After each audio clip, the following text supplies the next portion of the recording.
partie suivante est celle sur les jeunes majeurs, puisqu'évidemment, hein, l'idée, c'est que toutes les dispositions qu'on vous présente ici valent aussi pour les mineurs non accompagnés. Simplement, le texte prévoit des dispositions spécifiques sur lesquelles j'aurai l'occasion de revenir ensuite.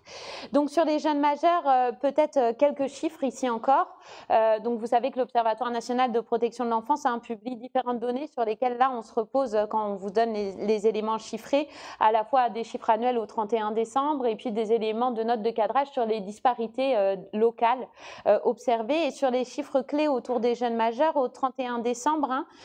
308 000 enfants sont pris en charge, donc mineurs, et 32 000 jeunes majeurs. Et on voit une augmentation très significative du nombre de jeunes majeurs au niveau national entre 2019 et 2020, puisque le chiffre est de plus de 30%. Alors, plusieurs éléments d'explication, même si c'est toujours très difficile d'avoir les liens de causalité précis, mais on peut penser que les règles liées à l'état d'urgence sanitaire, qui visait une prolongation de la prise en charge, est une influence sur cette augmentation. L'arrivée à la majorité d'un certain nombre de mineurs non accompagnés qu'on voit également dans les chiffres, comme on peut espérer les premières vagues de contractualisation dans le cadre de la stratégie pauvreté ou de la stratégie protection de l'enfance. Peut-être vous dire aussi que sur ces 32 000 jeunes majeurs, il y a à peu près chaque année, et là le chiffre est relativement stable depuis plusieurs années, 3 000 jeunes majeurs qui font l'objet d'une mesure de milieu ouvert et donc pas d'un hébergement. Là encore, c'est des éléments intéressants à avoir en termes de contexte sur la possibilité de pouvoir poursuivre des accompagnements plutôt sur le volet du milieu ouvert. Une fois qu'on a toutes ces données, il faut aussi observer de fortes disparités départementales. Alors, vous savez que l'Observatoire national de protection de l'enfance travaille sur ce qu'on appelle le taux de prise en charge, c'est-à-dire qu'on regarde le nombre de mesures en protection de l'enfance rapportées à la population générale, donc là, ici, aux enfants de 18 à 21 ans dans chaque département. Et on voit que le taux de prise en charge des jeunes majeurs varie de 1,7 pour 1000 à 26,2 pour 1000 selon les départements, donc des écarts évidemment très larges qui sont multicausales, qu'il faudrait pouvoir expertiser et creuser sur le plan de la recherche pour s'assurer qu'on ne fait pas dire n'importe quoi aux chiffres, mais qui sont néanmoins intéressants à constater. Et puis pour comprendre bien les évolutions de la loi de 2022, il faut quand même faire un retour sur l'histoire du droit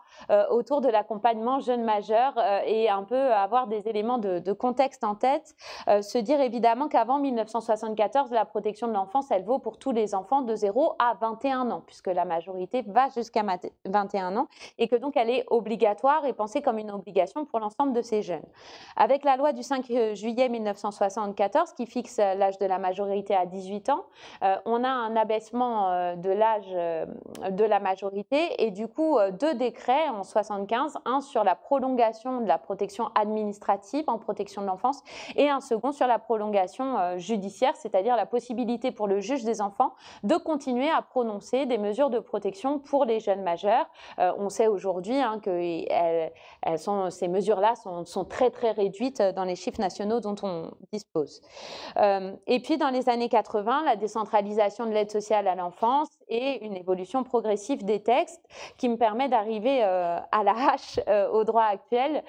pour qu'on réfléchisse un peu sur les éléments modifiés par la loi. Alors, vous vous souvenez aussi que, en fait, une des questions et un des débats est la question de l'interprétation des articles du Code de l'action sociale qui sont sur les jeunes majeurs, avec toute la question de savoir si c'est une compétence obligatoire ou facultative des départements.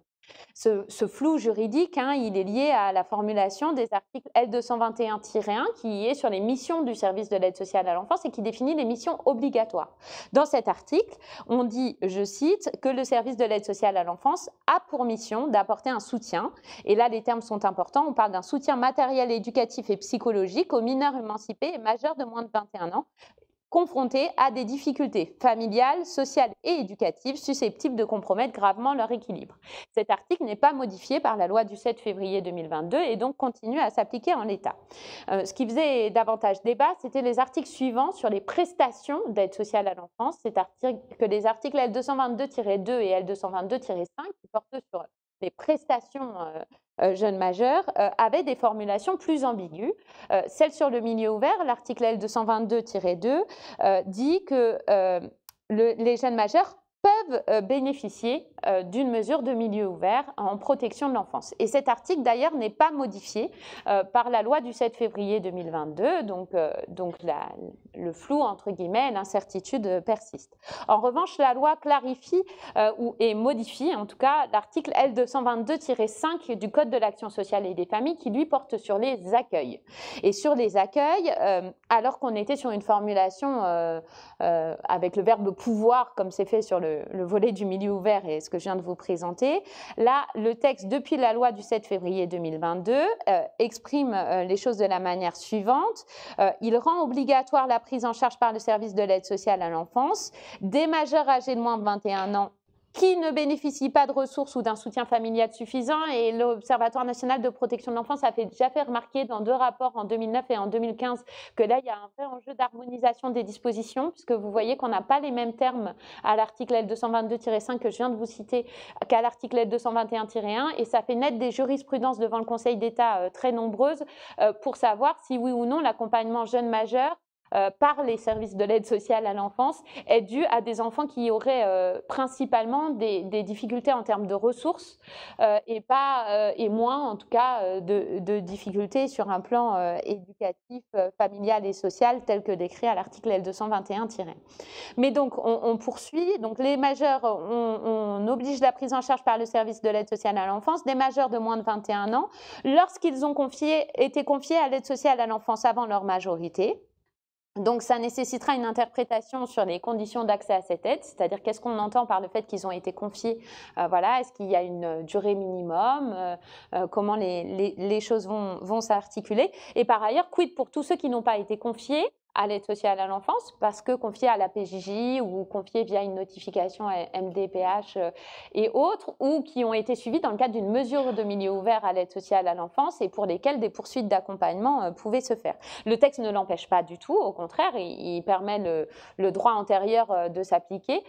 mais ça posera quand même la question du périmètre de l'obligation et du coup le périmètre éventuellement de la compétence facultative si on va reconnaître une compétence facultative, là où précédemment il y avait plutôt une incertitude juridique et donc des pratiques différentes en fonction des départements.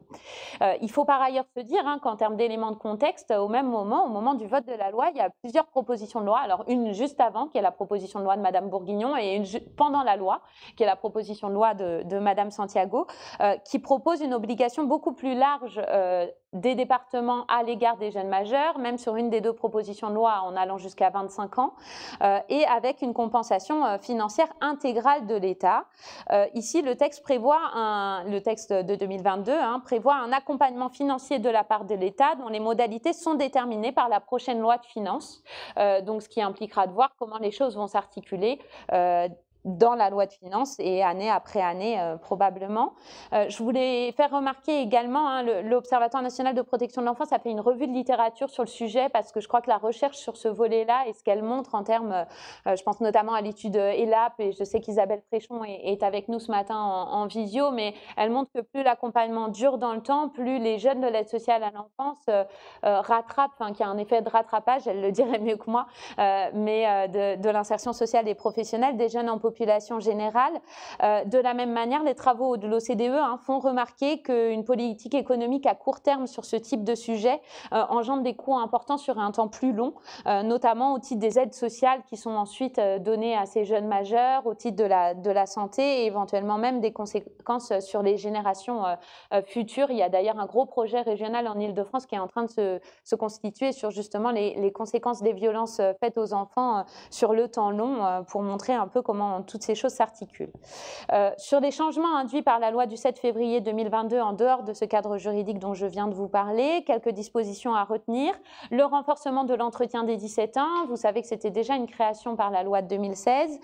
mais là, la loi de 2022 ajoute l'obligation pour le département d'informer le jeune de ses droits, mais aussi de lui notifier les conditions de son accompagnement. Donc là encore, il y aura des outils probablement à créer et des questions à mettre derrière le sens qu'on donne à cette notification.